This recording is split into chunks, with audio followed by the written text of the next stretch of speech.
Fureur de lire, 25-28 novembre 2021. En collaboration avec le Cercle de la librairie et de l'édition Genève.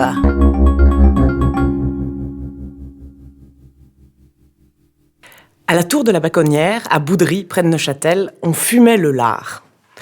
Cette tour, destinée à devenir un château, jamais construit faute de moyens, a donné son nom à la maison d'édition, les éditions à la Baconnière, en 1927.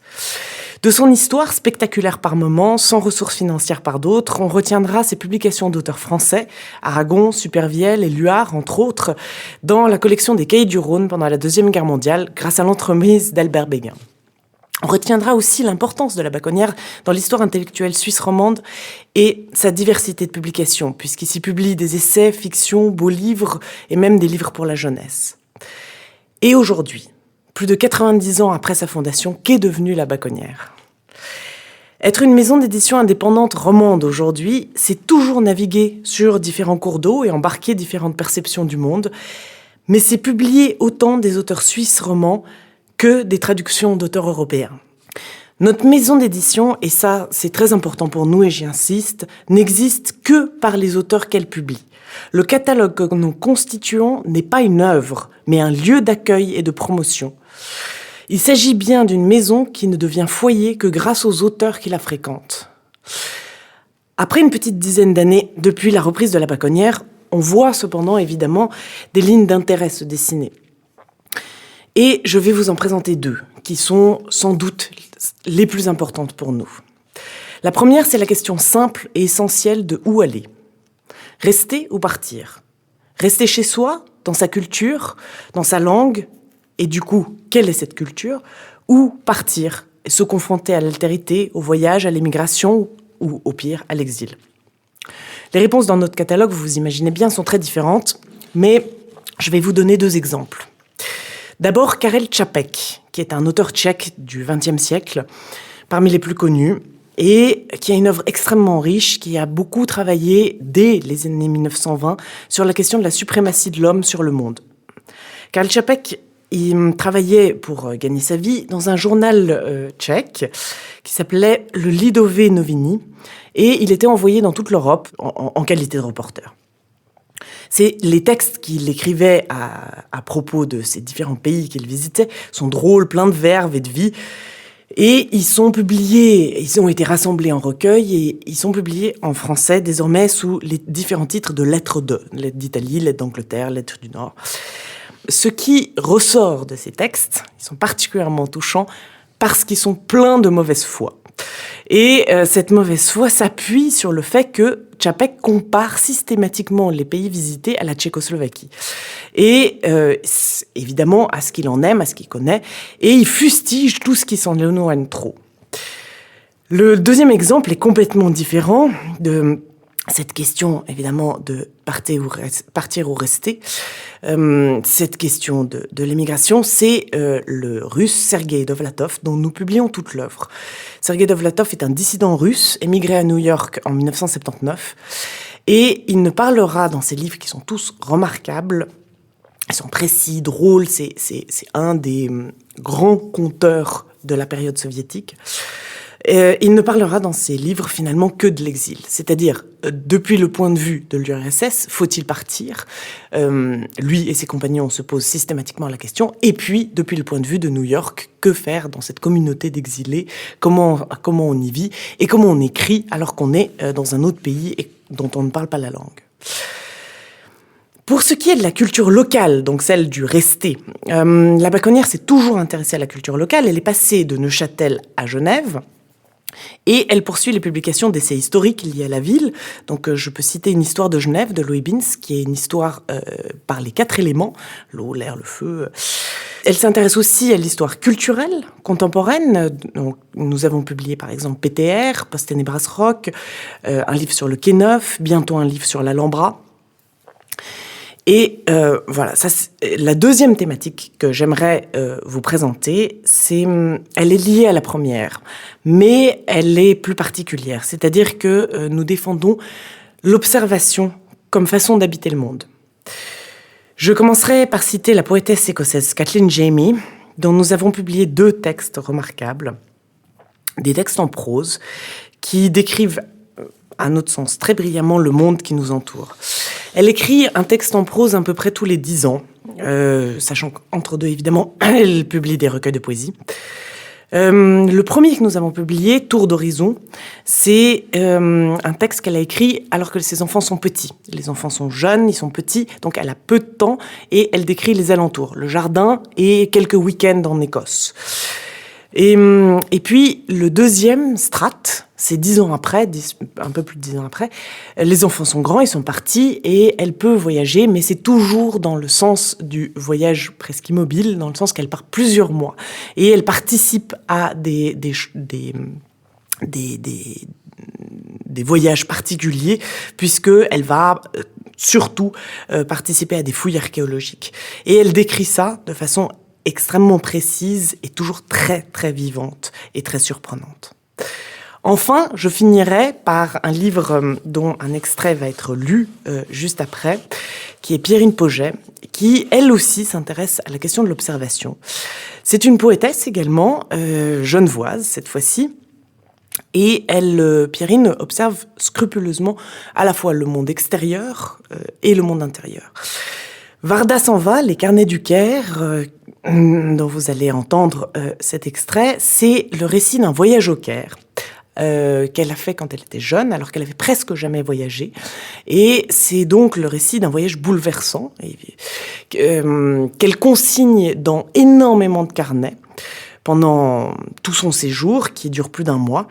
Et cette expérience, qui n'est pas toujours facile, qui lui fait perdre à la fois repères, identité, langue, elle le décrit longuement, mais au fur et à mesure des années, elle va retravailler ce texte et nous allons avoir un carnet extrêmement succinct de ce voyage et de ses suites, c'est-à-dire des souvenirs de ce voyage. Varda s'en va, carnet du Caire, Pierrine Pauget. Chapitre 7. Certaines aventures se répètent. Invariablement, nous prenons le thé. Souvent, tout finit ainsi. Au moment de partir, de refuser un baiser, une photo, un achat, on se met en colère contre moi, on déplore ma méfiance, la façon dont j'enfonce par mon attitude l'amitié, l'hospitalité et l'honneur qu'on veut me faire.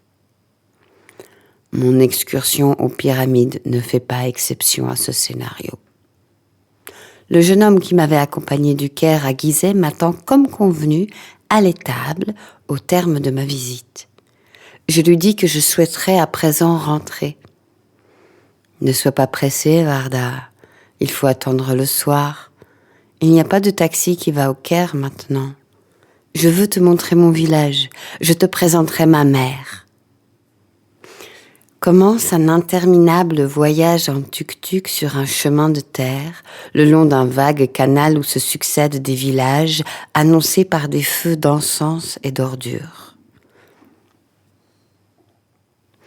Nous en dépassons plusieurs, si bien que je me mets à douter de l'existence d'une réelle destination.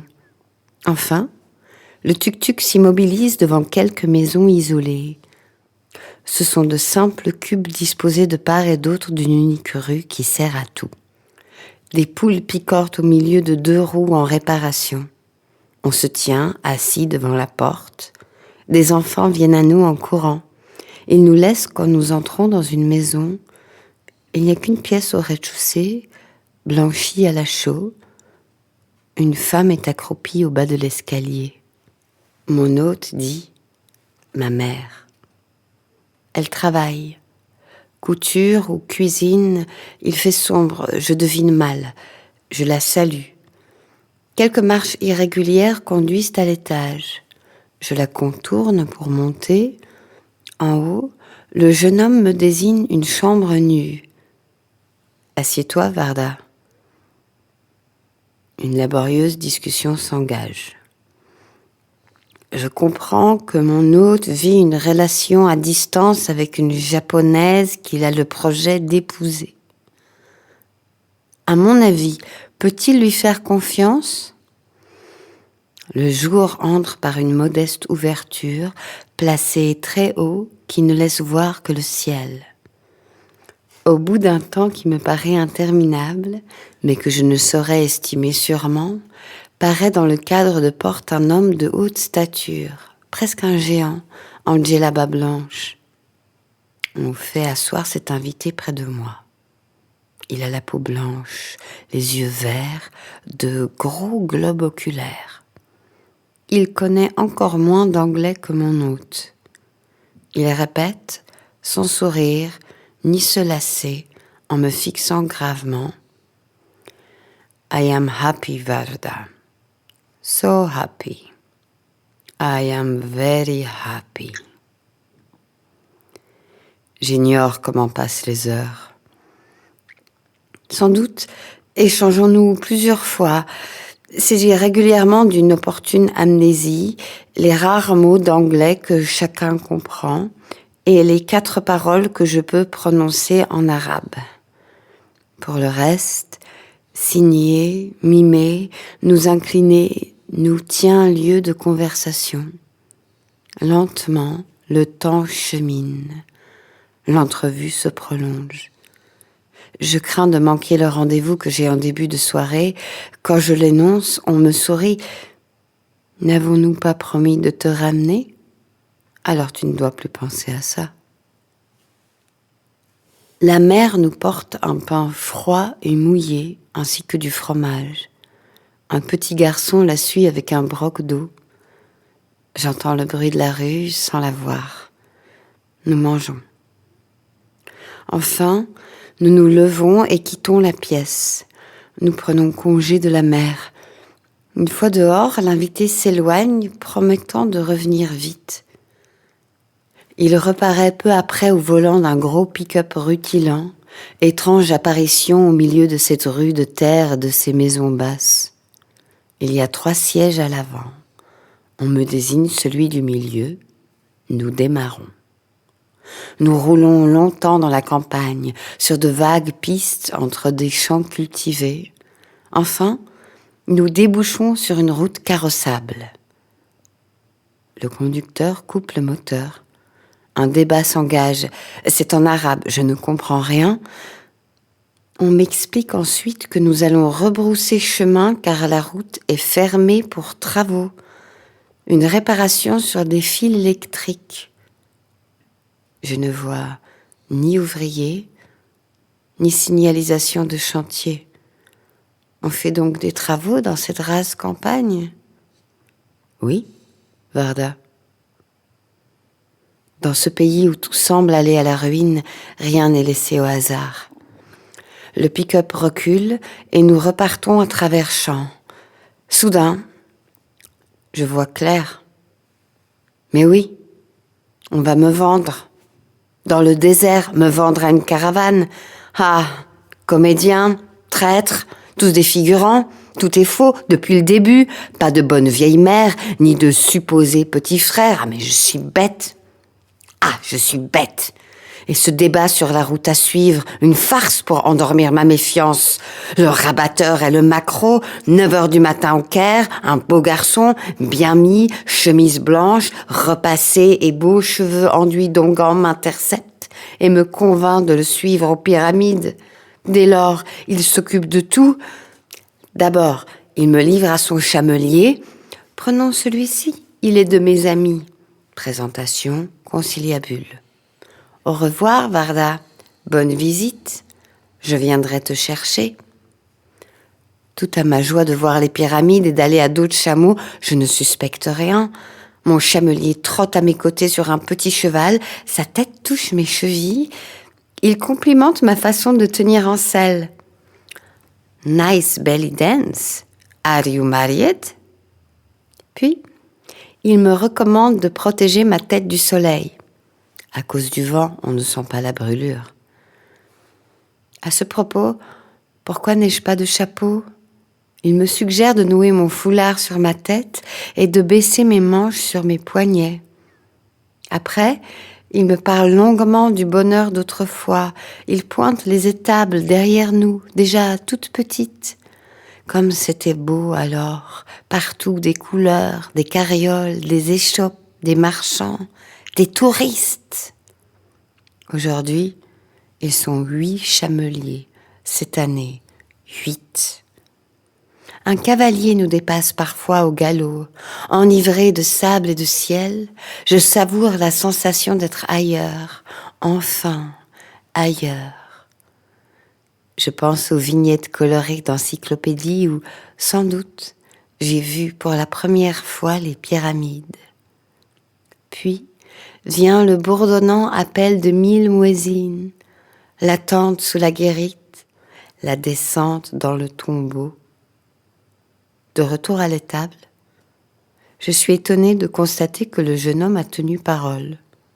Il m'attend, comme convenu, devant les stabulations. Pourquoi s'est-il donné la peine de rester ? Une candide hospitalité peut-elle motiver ce geste ? Lorsqu'il insiste pour me montrer son village, je n'ose pas refuser. Nous voilà repartis. Vient enfin la petite maison, le repas froid, cet homme grave. « I am so happy, Varda ». Ses yeux globuleux. Bien sûr que j'ai peur. Depuis longtemps. Du premier jour. Je ne voulais pas le savoir. À présent, toutes les craintes traversées s'abattent sur moi d'un bloc, pêle-mêle. Lorsque le pick-up fait demi-tour et que je vois disparaître, avec ses non-travaux d'électricité, la route claire du retour. Dans cet instant où m'apparaît toute nue la farce qu'on me joue, un effroi glacial descend sur moi. Ils me violeront, c'est sûr, me tueront ou me laisseront pour morte dans le désert. Je voudrais qu'on m'assomme. Puisque je dois disparaître au milieu de nulle part, par ma faute, par bêtise, sans espoir d'être sauvée ni retrouvée, qu'on n'attende plus. Tout est préférable à ma peur, à l'horreur de leur visage découvert. 1 heure plus tard, le pick-up me dépose au centre-ville, à temps pour mon rendez-vous. Je paie ce qu'on me demande, même si la somme semble exorbitante. Ce n'est pas cher, Varda. Tu n'as pas compris. Regarde. Puis, tout disparaît. Je suis debout dans une rue vaguement familière, indemne, perplexe, terriblement indigne. Je vais désormais vous présenter le 2e livre qui va être lu ici, qui est Robopoïèse d'André Ournik. André Ournik est un auteur que nous suivons, qui publie à la fois prose, poésie et essai. Et c'est un auteur remarquable, docteur en géographie et data scientist à la Confédération. Dans ce livre-là, Robopoïèse, il parle de l'intelligence artificielle. L'intelligence artificielle existe comme domaine de recherche depuis la fin des années 1950. Aujourd'hui, son questionnement se focalise sur l'apprentissage automatique, le machine learning. Par cet apprentissage, un programme évolue et devient capable de prendre des décisions de plus en plus correctes au vu d'un objectif défini à l'avance. Mais une telle intelligence ne crée rien. Elle nous oriente dans un système de pensée établi qu'elle contribue à se figer. Et cet essai propose de sortir de ce figement. Robopoïèse, André Ournik. Une telle autonomisation de l'intelligence artificielle correspond bien au parcours que nous lui avons fait emprunter depuis la naissance du langage et les tablettes de loi d'Ur-Nammu. Elle est désormais capable de générer du neuf à partir de ce qui existe, de le générer en suivant certaines règles préconçues, certes, mais aussi en créant de l'étonnant et de l'inattendu. En cela, elle cesse peut-être d'être artificielle pour devenir une réalité dotée d'une ébauche de vie propre. Mais il y a un rôle que l'intelligence artificielle continue à jouer depuis l'apparition du langage. Je pense à son rôle dans la tension qui existe entre 2 échelles de l'intelligence. D'un côté, nous avons l'intelligence immédiate et limitée de l'individu humain. Une intelligence traversée d'angoisse et d'une volonté aveugle de s'accaparer la plus grande part possible du réel, à la faire sienne pour ne pas la subir. De l'autre côté, il y a ce que nous pensons collectivement être bon pour la nature et surtout bon pour nous qui vivons dans la nature. L'intelligence artificielle incarne cette pensée collective. Il n'y a pas longtemps, on m'évoqua un trader en pétrole qui envoyait ses enfants manifester pour le climat. Je lus que l'élite high-tech de la Silicon Valley préfère envoyer ses enfants à la Waldorf School of the Peninsula où les écrans d'ordinateur sont bannis jusqu'à l'âge de 14 ans. Je pensais à tous ceux d'entre nous qui voyageons en avion alors que nous sommes prêts à voter en faveur de lois qui restreindraient le nombre de vols ou qui nous les rendraient inaccessibles. Ces exemples apparaissent comme autant de manières de se tirer une balle dans le pied et surtout comme forme de schizophrénie morale, de schizophrénie de l'intelligence. Il serait tentant de la dénoncer si l'intelligence artificielle n'était pas justement cela, l'émergence d'une part extériorisée de notre conscience, une conscience qui ne nous appartient plus, mais qui oriente pourtant nos actes. Nous embrassons une schizophrénie volontaire. D'un côté, nous gardons notre intelligence personnelle, souvent égoïste et mesquine. De l'autre, nous créons des systèmes de lois, des structures spatiales artificielles que nous construisons tous ensemble et qui nous forcent à agir autrement. Cette schizophrénie entre notre intelligence immédiate, c'est-à-dire naturelle, et notre intelligence artificielle, c'est-à-dire collective, rationnelle, accompagne l'espèce humaine depuis l'apparition du langage. Elle correspond même exactement à notre manière d'éduquer nos enfants. Nous leur inculquons des principes à la hauteur desquels nous parvenons rarement à vivre. L'intelligence artificielle est celle de notre surmoi, transmis dans l'éducation. Arrivés à l'adolescence, ces mêmes enfants nous rappellent parfois nos propres injonctions, comme à l'occasion des grèves du climat. Ils incarnent notre intelligence artificielle lorsqu'ils cherchent à l'inscrire dans le monde tangible et la dotent ainsi d'une vie propre. L'intelligence artificielle de nos machines en est encore à l'ébauche d'une telle autonomie, mais celle-ci ne cesse de croître. Peu à peu, leur autopoïèse s'affirme. Elle s'émancipe de la rigidité des tablettes de loi d'Ur-Nammu et menace de moins en moins de nous enfermer dans un état de fait, de nous emmurer dans l'enceinte d'une ville entièrement coupée de la nature, car nous voyons de mieux en mieux que notre intelligence artificielle nous échappe. C'est inquiétant, mais aussi salutaire. Parce qu'en extériorisant l'intelligence, en créant une intelligence artificielle, il y a toujours deux possibilités.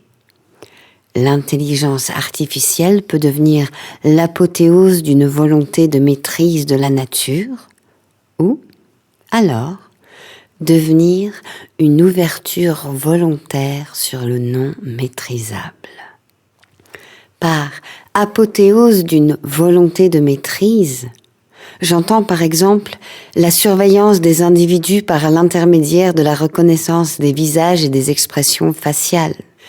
L'invention par un parti unique en Asie de l'Est de distribuer des points de mérite social par la machine interposée, etc.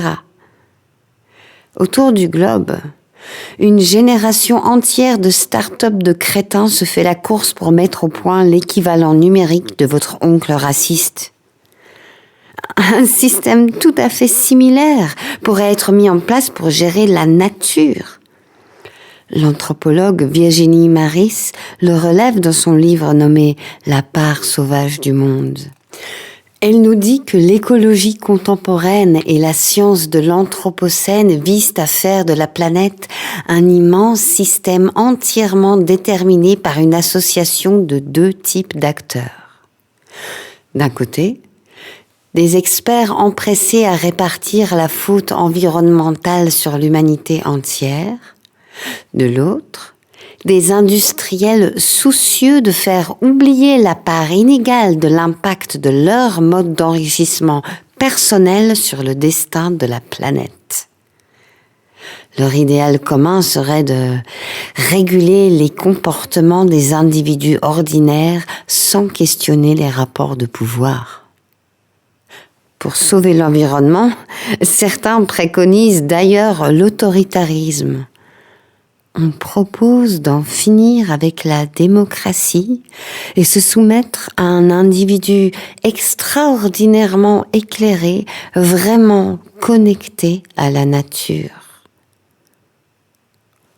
Nous serions tout à fait capables de construire une telle intelligence totalitaire. L'intelligence artificielle, dit Ilya Sutskever, a la capacité de créer une dictature infiniment stable. L'autre option, plus séduisante, serait d'envisager l'intelligence artificielle comme une ouverture des possibles, une intelligence désormais créatrice. Fureur de lire 2021. Un festival littéraire de la ville de Genève. Organisé par la Maison Rousseau et Littérature.